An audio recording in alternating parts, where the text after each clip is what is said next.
दर्शकों को सीधे लिए चलते हैं श्रीनगर, जहां पर रक्षा मंत्री राजनाथ सिंह मौजूद हैं। क्या कुछ कह रहे हैं, आइए आपको सुनाते हैं।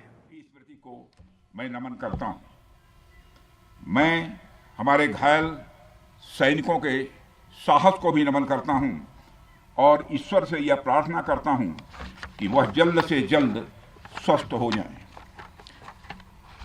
मेरे दोस्तों, इन विषम परिस्थिति में आप सबके बीच आज आकर मैं स्वयं को बहुत ही गौरवान्वित महसूस कर रहा हूं। हमारे प्रधानमंत्री माननीय नरेंद्र मोदी जी के कुशल नेतृत्व और मार्गदर्शन में ऑपरेशन सिंदूर के दौरान आपने जो कुछ भी किया है उस पर पूरे देश को गर्व की अनुभूति हो रही है।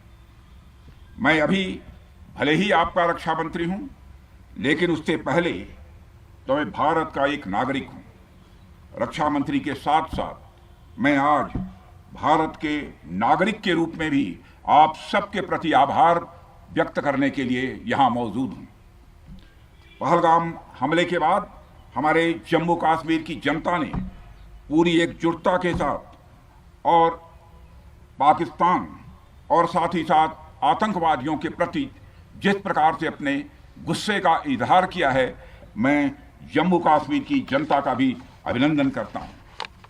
मेरे साथियों, आपकी उस ऊर्जा को महसूस करने आया हूं जिसने दुश्मनों को नष्ट नाबूद कर दिया है।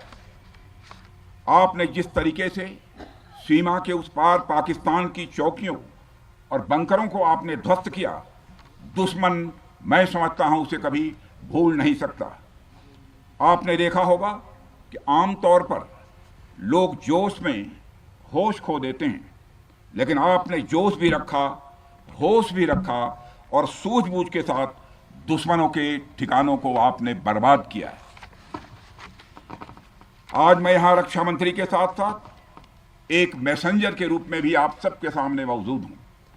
पूरे देश की शुभकामनाएं, उनकी प्रार्थनाएं और उनकी कृतज्ञता को लेकर आप सबके बीच यहां मैं मौजूद हूं। एक तरह से आप समझिए कि मैं एक डाकिया बनकर आपके बीच आया हूं और देशवासियों का संदेश लाया हूं। संदेश यह है कि हमें हमारी सेनाओं पर गर्व है। साथियों, ऑपरेशन सिंदूर सिर्फ एक ऑपरेशन का नाम भर नहीं है, बल्कि यह एक हमारी प्रतिबद्धता है, यह हमारा यह कमिटमेंट है। एक ऐसी प्रतिबद्धता जिसमें भारत ने दिखा दिया कि हम सिर्फ डिफेंस नहीं करते हैं, जब वक्त आता है तो हम कठोर निर्णय भी लेते हैं और कठोर कार्रवाई भी करते हैं। यह ऑपरेशन उस एक एक जवान की आंखों में देखा गया सपना था कि हर आतंकी ठिकाना, चाहे वह घाटियों में छुपा हो या बंकरों में दबा हो, हम वहां पहुंचेंगे और दुश्मन की छाती चीर कर हम उन आतंकी ठिकानों को खत्म करके ही हम वापस लौटेंगे। मेरे साथियों, ऑपरेशन सिंदूर आतंकवाद के खिलाफ भारत द्वारा चलाई गई अब तक के इतिहास की मैं मानता हूं यह सबसे बड़ी कार्रवाई है। 35-40 वर्षों से भारत सरहद पार से चलाए जा रही आतंकवाद का सामना कर रहा है। आज भारत ने पूरी दुनिया को यह साफ कर दिया है, यह स्पष्ट कर दिया है कि आतंकवाद के खिलाफ हम किसी भी हद तक जा सकते हैं। साथियों, आतंकवादियों ने पहलगाम में आतंकवादी घटना को अंजाम देकर भारत के मस्तक पर चोट पहुंचाने की कोशिश की है। भारत की सामाजिक एकता को तोड़ने का भी प्रयास किया गया है। उन्होंने भारत के माथे पर वार किया, हमने उनकी छाती पर वार किया है और छाती पर घाव किया है। पाकिस्तान के जख्मों का इलाज इसी बात में है कि वह भारत विरोधी और आतंकवादी संगठनों को पनाह देना बंद करे और अपनी जमीन का इस्तेमाल भारत के खिलाफ किसी भी सूरत में न होने दे। साथियों, आपको याद होगा कि लगभग 21 साल पहले स्वर्गीय अटल बिहारी वाजपेयी जी के सामने इसी पाकिस्तान ने इस्लामाबाद में डिक्लेरेशन किया था कि अब उनकी धरती से आतंकवाद एक्सपोर्ट नहीं किया जाएगा। मगर पाकिस्तान ने भारत को धोखा दिया है। पाकिस्तान ने भारत को छला है और आज भी वह धोखा दे रहा है। इसका खामियाजा अब उसको भारी कीमत करके भुगतना पड़ा है और यह कीमत, यदि आतंकवादी वारदातें चलती रही तो लगातार यह बढ़ने ही वाली है। हमारे प्रधानमंत्री श्री नरेंद्र मोदी जी ने दो टूक शब्दों में आतंकवाद के खिलाफ भारत की नीति को रीडिफाइन कर दिया है, इसे परिभाषित कर दिया है, जो यह कहती है कि हिंदुस्तान की सरजमी पर किया गया कोई भी आतंकी हमला एक एक्ट ऑफ वार माना जाएगा। दोनों देशों में जो अंडरस्टैंडिंग बनी है फिलहाल वह इसी बात को लेकर है कि सरहद पार से कोई बेजा हरकत अब नहीं की जाएगी। अगर की गई तो बात निकलेगी तो बहुत दूर तक जाएगी। साथ ही हमारे प्रधानमंत्री ने यह भी साफ कर दिया है, आतंक और बातचीत कदापि एक साथ नहीं चलेंगे और अगर बात होगी तो आतंकवाद पर होगी और पाक ऑक्युपाइड कश्मीर पर ही होगी। साथियों, ऑपरेशन सिंदूर की कामयाबी ने पाकिस्तान में छिपे आतंकी संगठनों और उनके आकाओं को भी यह साफ बता दिया है कि वे कहीं भी अपने आप को महफूज और सुरक्षित न समझें। अब वे हमारे बहादुर भारतीय सेनाओं के निशाने पर हैं। दुनिया जानती है हमारी सेनाओं का निशाना अचूक है और वो जब वो निशाना लगाते हैं तो गिनती करने का काम वह दुश्मनों पर छोड़ देते हैं। साथियों, आज आतंकवाद के खिलाफ भारत की प्रतिज्ञा कितनी कठोर है इसका पता इसी बात से चलता है कि हमने उनके न्यूक्लियर ब्लैकमेल की भी परवाह नहीं की है। पूरी दुनिया ने देखा है कि कैसे गैर जिम्मेदाराना तरीके से पाकिस्तान द्वारा भारत को अनेक बार एटमी धमकियां दी गई हैं। आज श्रीनगर की धरती से मैं पूरी दुनिया के सामने यह सवाल उठाना चाहता हूं कि क्या ऐसे गैर जिम्मेदार और रोग नेशन के हाथों में परमाणु हथियार सुरक्षित हैं? मैं दुनिया के सामने यह सवाल खड़ा करना चाहता हूं। मैं मानता हूं कि पाकिस्तान के एटमी हथियारों को IAEA international atomic energy agency की निगरानी में लिया जाना चाहिए। मैं ये कहना चाहूँगा और साफ तौर पर कहना चाहूँगा। साथियों, हमारी सेनाओं हमारी सीमाओं पर अपनी मातृभूमि की रक्षा के लिए जिस तरह से आप सभी बिना रुके बिना थके दिन रात लगे रहते हैं वह अपने आप में अद्भुत है और अद्वितीय भी है। आपकी यही बातें हम सब भारतीयों के लिए मार्गदर्शक का कार्य करती हैं। यही कारण है कि मैं हमेशा आपसे मिलने के लिए उत्साहित रहता हूं ताकि आपके अंदर की ऊर्जा से हम सब भी कुछ प्रेरणा ले सकें। साथियों, आतंकियों ने पहलगाम में धर्म पूछकर हमारे निर्दोष लोगों को मारा। उसके बाद आपने जो जवाब दिया उसे पूरी दुनिया ने देखा है। उन्होंने यह नहीं सोचा कि आम नागरिकों ने उनका क्या बिगाड़ा है, उन्होंने ऐसा क्या किया है कि उन्हें मार दिया जाए। पर मैं यह कहना चाहूंगा, आतंकियों ने भारतीयों को धर्म पूछकर देखकर मारा, धर्म पूछकर मारा, तो हमने आतंकियों को उनका कर्म देखकर मारा है।